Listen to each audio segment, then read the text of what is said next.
ایک انسان کی انا ہے یا خودی ہے، علامہ اقبال کی اصطلاح میں اس کی باطنی شخصیت ہے، جو قرآن مجید کی اصطلاح میں روح ہے۔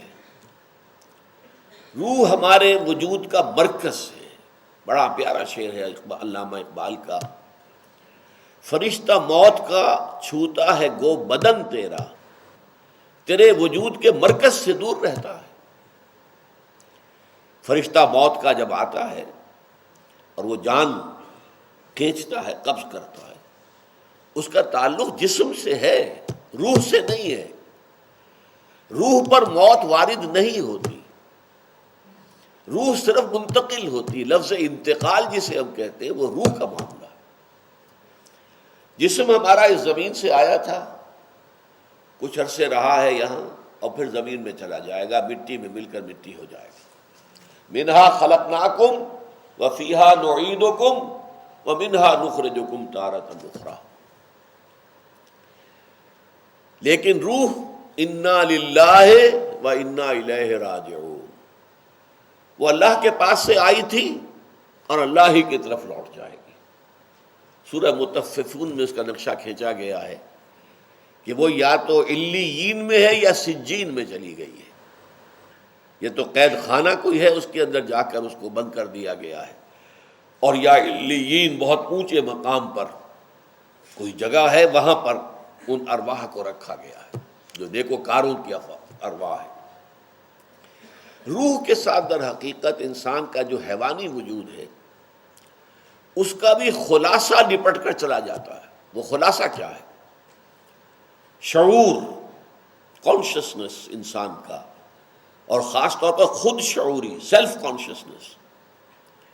اور نمبر دو، بھلائی یا برائی جو کمائی ہے اس کی ایک میموری، اس کی ایک یادداشت جو ہے، وہ در حقیقت ہمارے حیوانی وجود کا خلاصہ ہے۔ نفس اس کو کہا گیا ہے کہ فرشتہ موت کا جب آتا ہے تو کہتا ہے اخرجوا انفسکم، نکالو اپنی جانیں، تو جان کھینچ لی جاتی ہے۔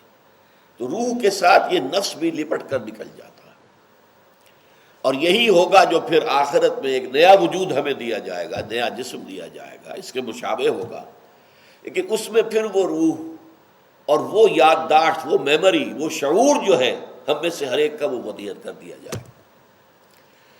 اچھا، اب صورت کیا ہے؟ ہماری ساری توجہ اس حیوانی وجود پر ہے، اس کی ضروریات ہمارے پیش نظر ہیں، اس کے تقاضے ہم ہر وقت پورے کرتے ہیں۔ پیٹ کھانے کو مانگتا ہے تو صبح سے شام تک آدمی اس کے لیے محنت کرتا ہے۔ تو محنت کی مختلف شکلیں ہیں، کوئی جسمانی محنت زیادہ ہے، کسی میں ذہنی محنت زیادہ ہے سب محنت ہے۔ کوئی ڈاکٹر اپنا جو فنی علم ہے وہ بیچ رہا ہے بیٹھا ہوا اپنے کلینک کے اندر۔ کوئی انجینئرنگ جو ہے، انجینئر وہ کوئی نقشہ بنا رہا ہے، کوئی آرکیٹیکٹ جو ہے وہ نقشہ بنا رہا ہے، وہ اپنی صلاحیت بیچ رہا ہے، فیس لے رہا ہے۔ ایک مزدور جو ہے اینٹیں ڈھو رہا ہے اور پیسے لے رہا ہے۔ ہر ایک کا، کسی کی جسمانی مشقت ہے، کسی کی ذہنی مشقت ہے، لیکن لگے ہوئے سب کے سب۔ اسی طریقے سے ہماری جنسی خواہش ہے، یہ ساری رونق جو دنیا کی ہے وہ جنسی خواہش کی وجہ سے ہے۔ یہ جنسی خواہش نہ ہو تو کون شادی کرے؟ کہاں تو ایک آدمی کا اپنا پیٹ پالنا اور کہاں ایک پورے کنبے کی ذمہ داری لے لینا۔ شادی کا مطلب کیا ہے؟ ایک پورے خاندان کی ذمہ داری اٹھانی ہے۔ اب بچوں کا علاج ہے، بچوں کا بیماریاں ہیں، بچوں کی تعلیم ہے، سب کھکھیڑ، سب بکھیڑے۔ یہ ساری جو ہے اس جنسی جذبے کا ظہور ہے نا، جو اللہ تعالیٰ نے کشش رکھ دی ہے مخالف جنسوں کی ایک دوسرے کی طرف، اور اسی سے آگے نسل چلتی۔ پھر یہ جسم ہمارا ذرا بیمار ہو جائے فوراً ہم علاج کی فکر کرتے ہیں۔ کان میں درد ہو گیا دوڑ کر جاتے ہیں، دانت میں درد ہو گیا دوڑ کر جاتے ہیں ڈینٹسٹ کے ہاں۔ تو اس جسم سے تو ہماری توجہ پوری ہے، البتہ وہ روح بیچاری جو ہے وہ عدم توجہی کا شکار ہو جاتی ہے، اس کی طرف توجہ ہی نہیں۔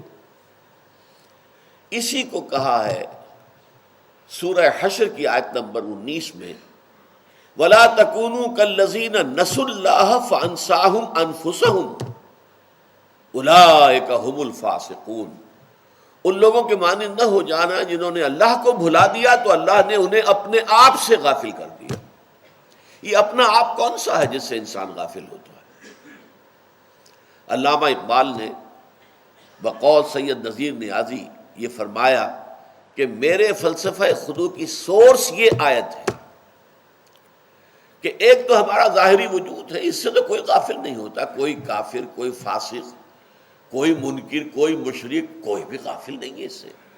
مومن بھی غافل نہیں ہے، مشرک بھی غافل نہیں ہے، لیکن جو روح ہے اندر، اصل ہماری حقیقت جو ہے، اس سے ہم غافل ہو جاتے ہیں۔ اس کا تعلق ذات باری تعالیٰ کے ساتھ ہے۔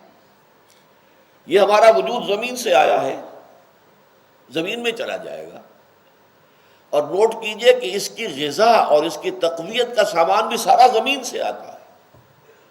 گندم بھی وہیں سے ہوگی، اور چاول بھی وہیں سے ہوگا، اور سبزیاں بھی وہیں سے ہوگی، اور بکری کا گوشت کھایا یا گائے کا گوشت کھایا تو اس نے جو کچھ کھایا تھا جس سے یہ گوشت بنا ہے وہ بھی زمین ہی سے ہوگا تھا۔ تو ہماری سورس جو ہے اس حیوانی وجود کی وہ ہے ارتھ، کلے، کرسٹ آف دی ارتھ، اور یہیں سے ہماری غذا اور تقویت کا سامان آ رہا ہے۔ ہماری روح آسمانی شے ہے، وہاں سے آئی ہے، اور وہیں سے اس کی تقویت کا سامان ہے۔ روح ہے کلام رب، روح جو ہے امر رب ہے۔ یسألونک عن الروح قل الروح من امر ربی وما اوتیتم من العلم الا قلیلا۔ یہ امر رب ہے اور اس کی غذا کلام ربانی ہے۔